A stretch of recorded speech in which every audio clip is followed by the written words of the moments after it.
This is Sensor Studio, always under the clouds. Ukraine has recently changed its strategy a bit. Now, they are focusing their attacks on Russia's infrastructure. They are specifically targeting the crude oil that has allowed Russia to sustain the war so far.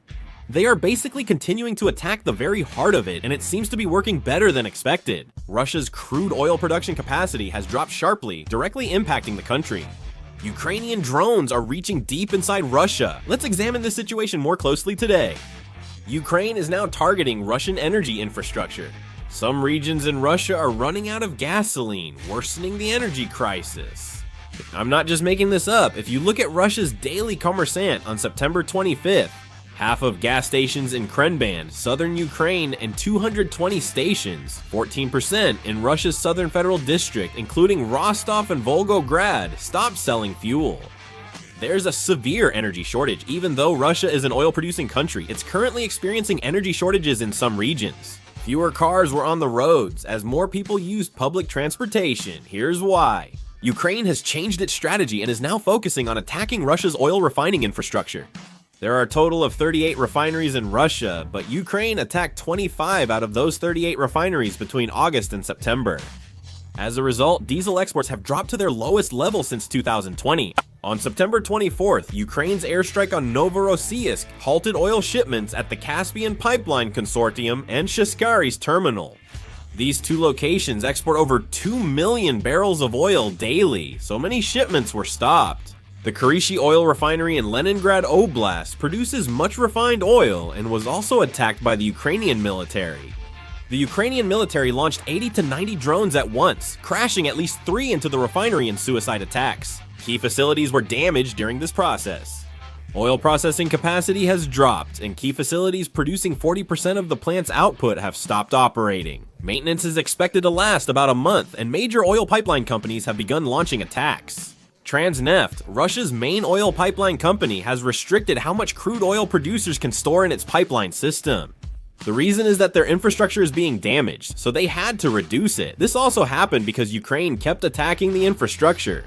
Russia's crude oil refining capacity is estimated to have fallen to about 1/5, especially since I mentioned that Transneft has set storage limits. And since Transneft handles more than 80% of the crude oil extracted in Russia, this impact is expected to be significant. Russia accounts for 9% of the world's oil production. Because of this, there are quite a few countries that are being affected. Goldman Sachs estimates Russia's refining capacity fell by about 300,000 barrels per day due to the attack on Ukraine. Many of Russia's oil facilities have been damaged. Russia has fully stopped gasoline exports since July because of a serious domestic shortage and increasing prices. Diesel production still exceeds domestic demand by over 50%, so exports continue. However, with Ukraine now targeting diesel infrastructure, we'll have to wait and see what happens next. Russian fuel prices have increased up to 25%. In some areas, gasoline is only available on the black market, where it sells for about $3,301 per liter, according to Forbes. With gasoline at about $1,661 per liter here, you can see how scarce fuel has become in Russia. A domestic energy agency reported that Russia's oil fuel exports in August were 7.3 million barrels per day, down 70,000 barrels from July. It had the lowest sales since the Ukraine invasion. There appeared to be an agreement between the United States and Ukraine. The reason Russia's economy hasn't collapsed despite numerous economic sanctions is thanks to Russia's energy. Over the last decade, oil and gas revenues made up 30% to 50% of Russia's fiscal income, a significant share. Other countries rely on Russian energy and keep its economy going by importing through third countries. The United States is using diplomacy to block these imports. Ukraine is hurting Russia's energy sector with airstrikes on its oil facilities.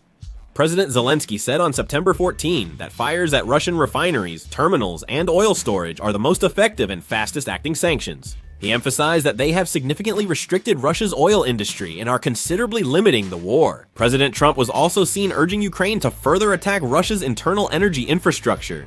The United States, following President Trump's orders, directed the Department of Defense and intelligence agencies to share long-range strike information to support Ukraine's attacks. This is the first time the Trump administration has backed Ukraine's long-range missile strikes on Russia. As a result, Ukraine can now strike Russia's energy infrastructure, such as refineries, power plants, and oil pipelines located far from the border, more effectively based on targeting information provided by the United States. The United States is reportedly considering providing missiles like Tomahawk missiles. If Ukraine keeps attacking energy infrastructure, Russia will face even more damage. In fact, if Ukraine acquires these Tomahawk missiles, theoretically, they could even strike Moscow.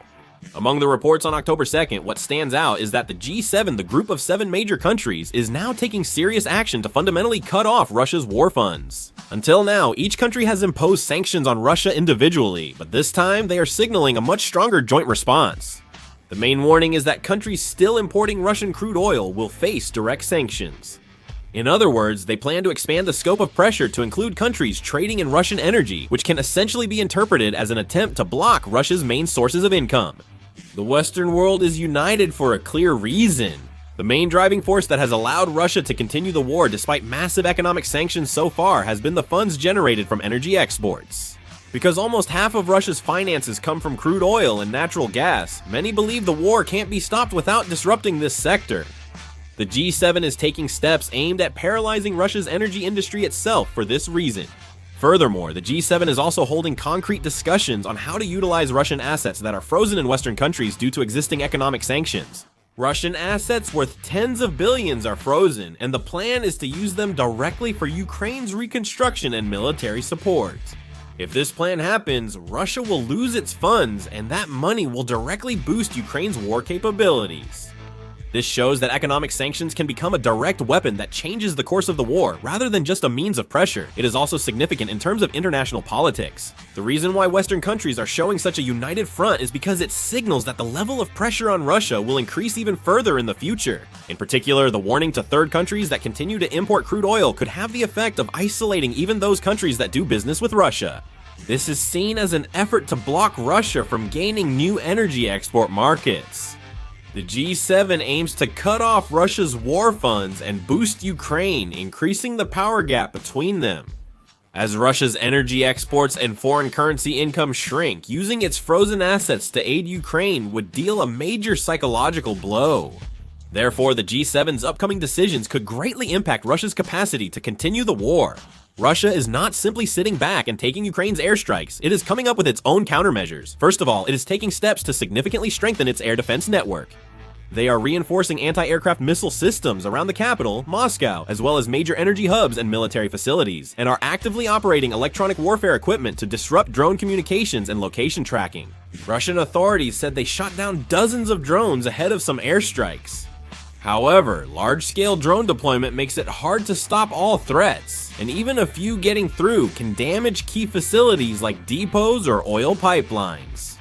Russia is also launching counterattacks on Ukraine. Targeting Ukraine's power grids, ports, and railroads shows these are retaliatory attacks. On top of that, the reason Ukraine is carrying out airstrikes with drones right now is that, although Ukrainian territory isn't falling at a very rapid pace, it is still gradually being lost. There's also the reason that they're attacking Russian infrastructure to try to end the war quickly. However, it's expected that the war will likely continue for a longer time. Russia is clearly working on new export routes for economic reasons. With other markets blocked, Russia is now exporting oil and gas mainly to China and India. India is importing large quantities of Russian oil, refining it, and then reselling it to other countries, while China is also steadily importing Russian energy regardless of international sanctions. This still isn't a fundamental solution. Since China and India hold an absolute advantage in negotiations, Russia has no choice but to hand over its resources at extremely low prices. Even with steady volume, structural limits sharply reduce profits. The main issue is the physical destruction of energy infrastructure like refineries and pipelines. These kinds of facilities can't be restored overnight, and if key equipment is burned or damaged by explosions, it can take months to get them back up and running. Though Russia is boosting air defenses, launching counterattacks, and seeking new export routes, it's still unlikely to stop its energy infrastructure from collapsing. Ukraine is now launching major attacks on Russia's infrastructure. What are your thoughts? Share in the comments.